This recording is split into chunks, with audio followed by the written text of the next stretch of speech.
Hey, we're back. Let's go.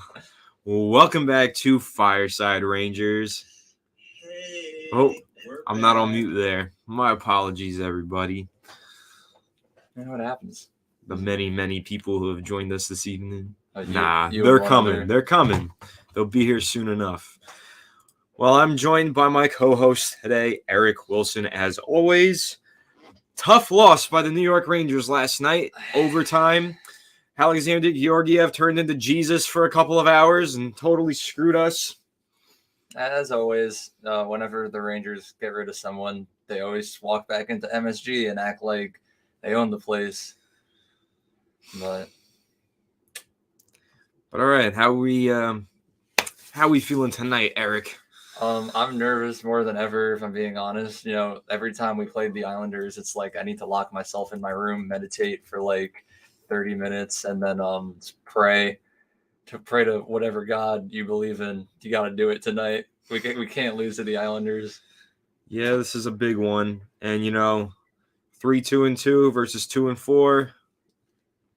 It's honestly about an evenly matched team if you look at it. So we'll see, man. I know the Rangers, they're struggling, especially defensively. I feel like, and it's time to get back on track. Was hoping they'd get back on track with a big win over the Avalanche. Didn't come to fruition. The overtime loss, at least they got a point out of it. But tonight is a big game. They need to come away with, all those points possible through a win. Yeah, a regulation win would be perfect, especially against the Islanders in their own arena that we've never lost in since they moved to the UBS arena. You know, undefeated there again. Knock on wood, because in typical Rangers fashion, we will blow that tonight. God, I pray that doesn't happen. He's also got to pray it's not Rangers versus refs again. Pray that as much as Igor went God mode yesterday, he doesn't cost us a goal. That was a horrible play on his behalf. But yeah, I mean, awesome shootout goal by Artemi Panarin last night, but the rest of them rather underwhelming, as we all know. What is your take on that? How do you feel about, the shootout and the performance of those who shot minus Artemi Panarin? So I'm a little surprised as a Zibanejad didn't score. He's one of our best shootout guys. I'm thinking it's like over 50% shootout success rate. But the problem was like right at the end of the game, it did kind of look like he hurt his hand a little bit. Obviously, it's nothing serious because we haven't heard about an injury from Zibanejad since then, and I expect him to play tonight. But he might have been feeling something right there. He usually does his little fake shot, backhand, top shelf, but instead he just decided to rip it. Glove save by Georgiev. Not much you can do there. Kakos was shooting at nothing. And then Lafreniere. I mean, when we were watching it, I said if I were Gallant, I'd put Lafreniere in next. And then it was Lafreniere and it didn't work. So there goes everything that I know about a shootout. Maybe looking back, Trocheck or someone might have been a better player, Yeah, well, tonight's pregame lines so far, Kreider, Zibanejad, Kakko, Panarin, Trocheck, Lafreniere, same top six as last night.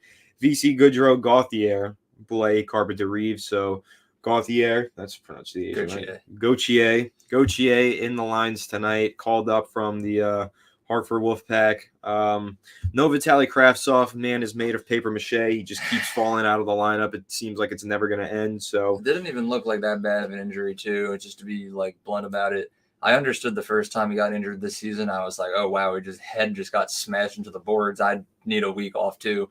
But whatever happened last night, I don't know, man. I'm like losing faith in Kravtsov.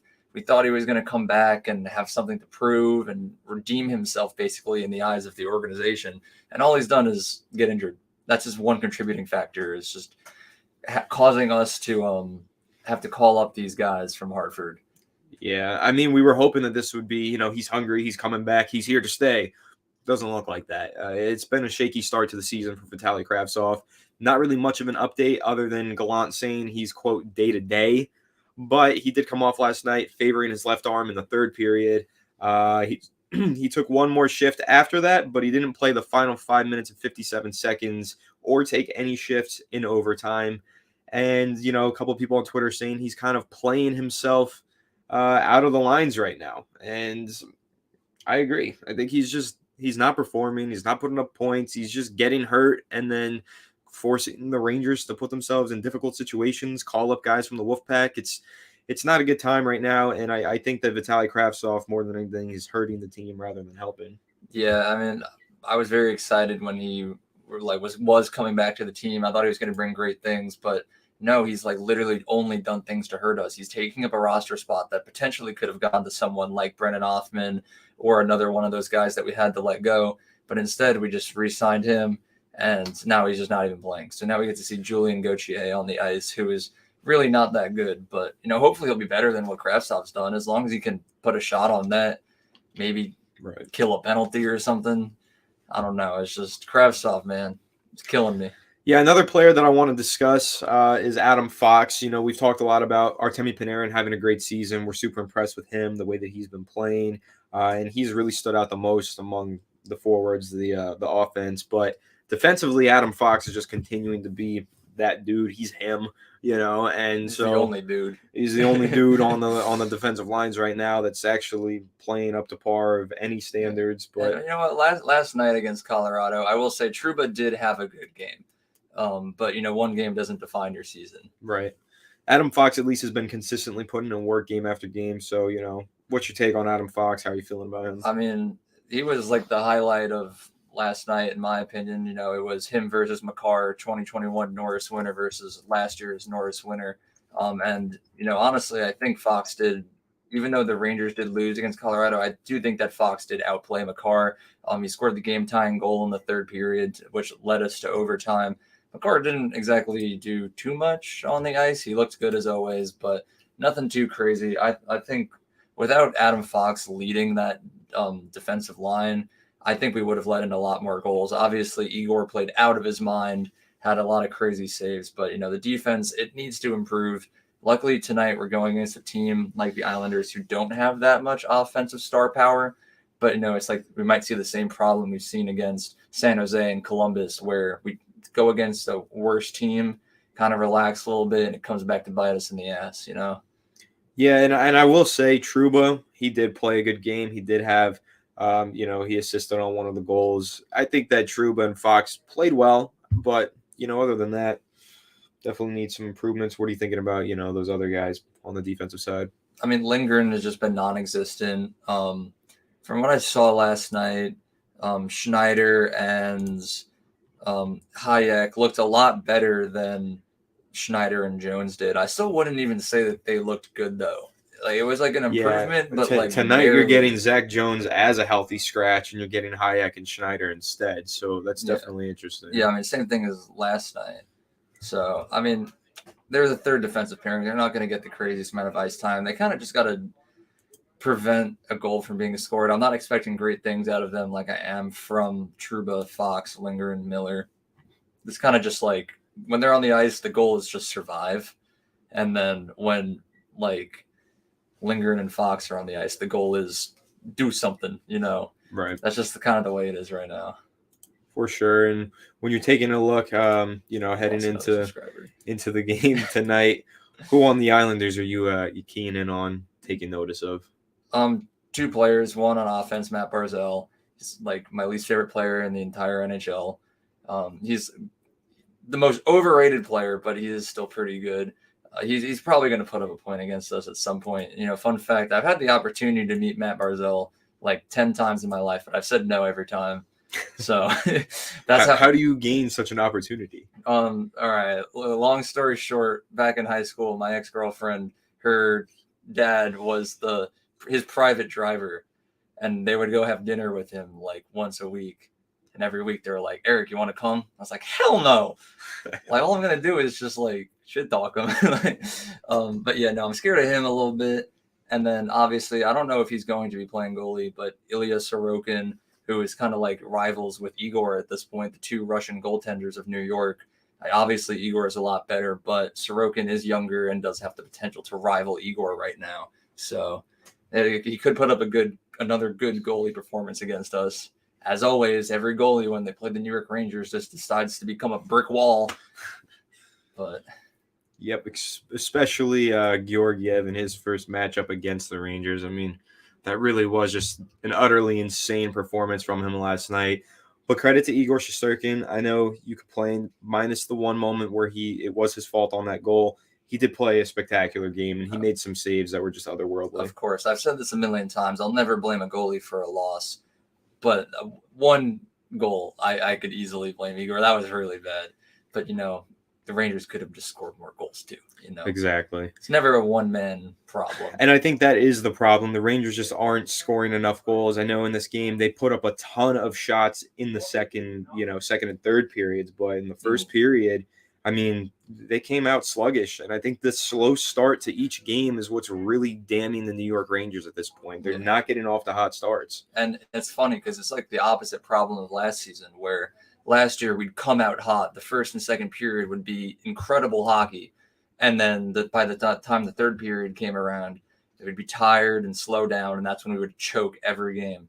As amazing as last season was, it was one of the hardest to watch as a Rangers fan, just because of like the lack of third period play that always caused us to choke in the end. It was always heartbreaking. But now it's just like it's heartbreaking at the beginning, and then I get hope for like a comeback at the end, and then it's just nope. You know how I feel about it is like the Rangers are just kind of like a player away from completing those comebacks. And I think that player, to be honest, is Filip Chytil. I think that once he's back in the lines, it's going to be so impactful for the team. He's been playing so well when he's on the ice. And I think that when we get towards into next week, when he returns from this injury, and we're talking about the Rangers having these slow starts and trying to close out these games and finish, I do think that's where Filip Chytil steps in and hopefully is able to make an impact. Yeah, I mean, it's what we need. We said all throughout the offseason, we were one player away. Then we got Trocheck, and things looked up, And then we start the season, and now we're down Kravtsov, and we're down Chytil. So it's like, is the problem just injuries right now, or is it a little bit more to that? I don't really know. But I feel like once Chytil does return, which should hopefully be within the next week, it's going to be a lot better. Yeah, I think that it's really just a lack of depth on the Rangers lines right now, especially, with the forwards and really, I mean, in general, I think defensively, offensively, it's a lack of depth. I love the top six. I think there's a lot of great players in there. Are they underwhelming right now? Yes, but I'm sure that they'll get it together. Yeah. But in that bottom six, it's honestly, like 3-2-2 isn't like the worst record either. Like, I remember 2015, I think it was, when we did finish first in the league and win the President's Trophy. We started 3-2-1, and then I don't remember what happened after that. But I remember we started off 3-0, and I was like, "This team's amazing." And then we lost 3 in a row, and I was like, "God damn it! Like, we're gonna suck this year." But then we ended up being the best team in the league. So obviously too early to tell. But 3-2-2 isn't the worst record. I think we're either 4th or 5th in the Metropolitan Division right now. But again, that also comes with the fact that the Metro is the most stacked division in all of hockey right now. I don't even think there's a bad team besides the Islanders and Columbus right now, which we've managed to lose against one. So what's going to happen tonight? Hopefully we can at least win this one. I mean, I think that, something that I mentioned before yesterday's game, the Rangers are playing to the competition, whether that be up or down. They went all the way to overtime with the Avalanche last night, but they played Columbus and they lost. They just have a knack for playing up and down to the competition, which is a very scary tendency to have, very dangerous to have. So I'm hoping that tonight they can actually just play at their own level and not play down to the Islanders level. But that is something that I fear, that they're going to go into this game and they're going to play down, and that could be a legitimate issue tonight. And, that is a problem right now. And I don't know what it is with the Rangers, but that's like always been their problem. The first season I ever watched for the New York Rangers was the 2010 season. And it was even still a problem back then, a completely different team, different players, like coaching staff, everything. I don't know why, but it's just, that's like the New York Rangers thing. We can't just play good every game. We'll play really good against good teams, but then still fall short. And then we'll play really bad against bad teams and just still lose.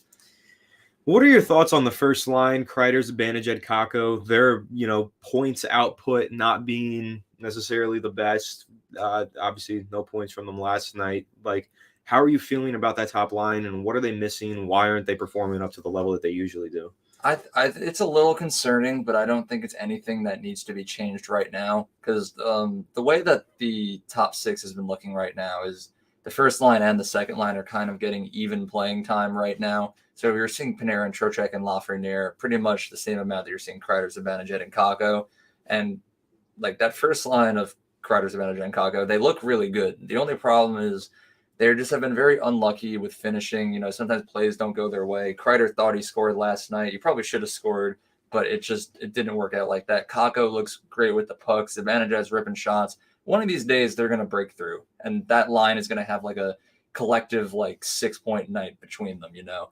But as long as Panarin, Trocheck, and Lafreniere are still putting in those points and continuing to produce, then I don't think it's anything that needs to be changed as of right now.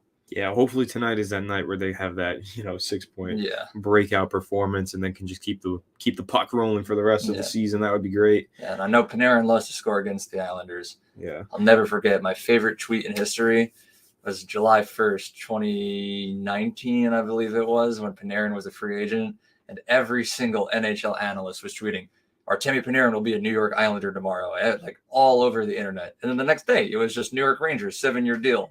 It was the greatest day of my life. Yes, definitely a great moment there. Panarin, though, a little underwhelming last night. Again, great shot in the penalty shootout. Awesome move to get by Georgiev, put the puck in the net. But we were expecting points from him. Maybe we were, a little cocky. Maybe we jinxed him. But historically, he always scores against the Avalanche, and he didn't last night. But I don't think that's anything to be worried about. I'm still, riding the high of Panarin's season so far. He still has 12 total points on the year. So what are your thoughts on him, going into tonight's game? I mean, Panarin didn't even play bad last night either.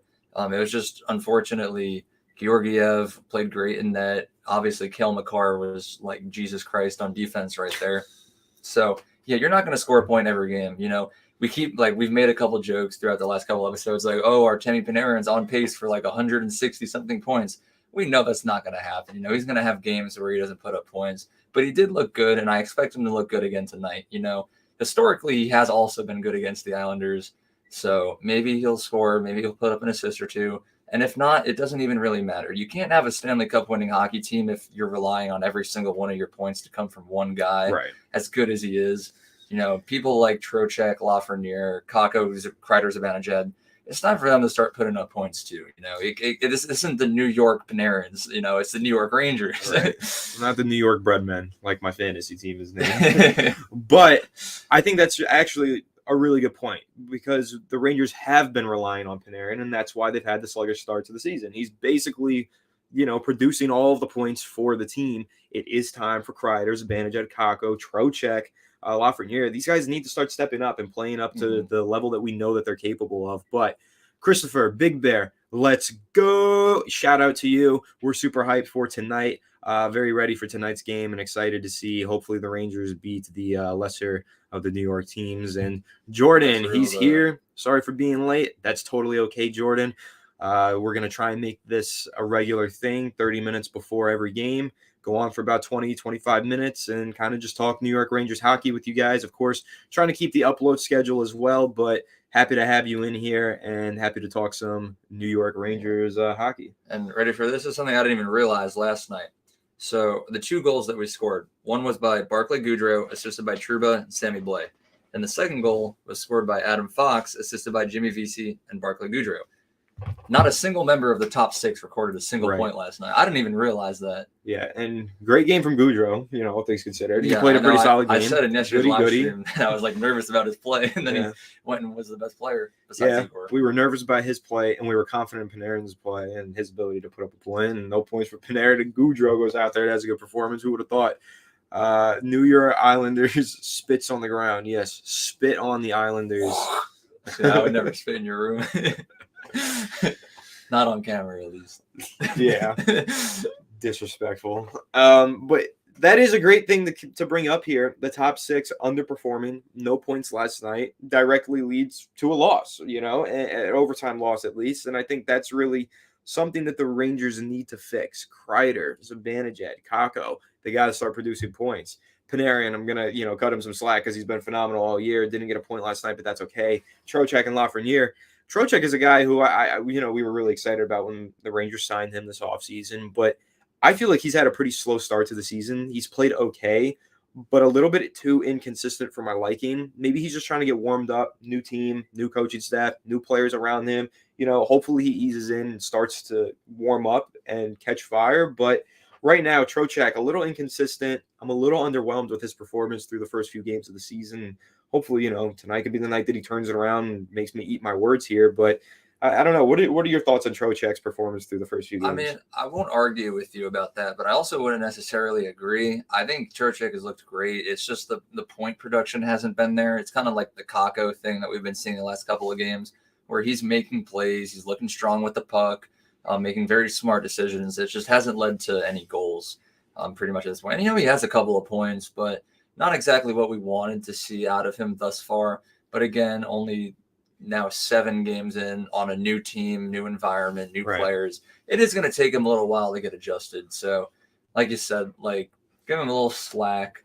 But I wouldn't necessarily say he's been bad, but we do expect more in the future. Yeah, absolutely. And that's really what I was saying. I want to cut him some slack because it is, new team, new scheme, all that kind of stuff. But, hopefully soon enough, he'll start to pick it up and be that 2C that we were really hoping for after, Don't say his name. I swear to God, I will walk out of this live stream right now. Mr. Misty opened that himself.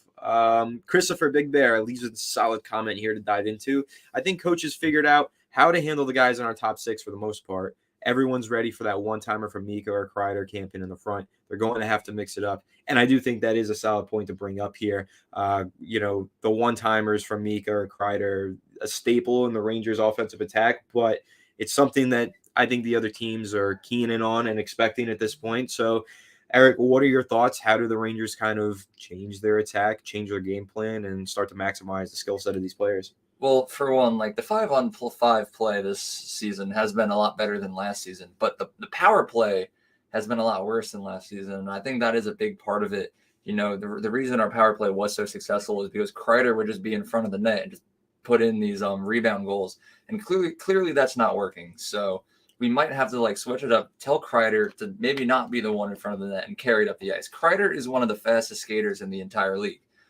Just like Zibanejad has one of the greatest shots in the league. We don't need to always take one-timers. We don't always need to plant Kreider in front of the net. Switch it up. Zibanejad can rip a shot from anywhere on the ice, and I'll be confident that he'll come very close to scoring. Kreider also has an amazing shot. We don't need another 50-goal season out of Kreider. We really only need him to put in 30 to 40. So it's a 50-goal season would be nice to have. I'm obviously not complaining about that. But if you standing in front of the net isn't going to work anymore, then just go back to what you were doing that was previously successful and just be a consistent player. Because Kreider thus far this season has been, honestly, I hate to say it, one of our worst forwards.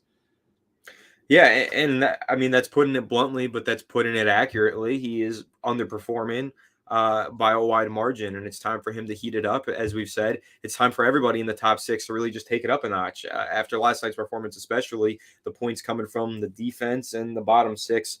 So it is time for the top 6 to start to play better.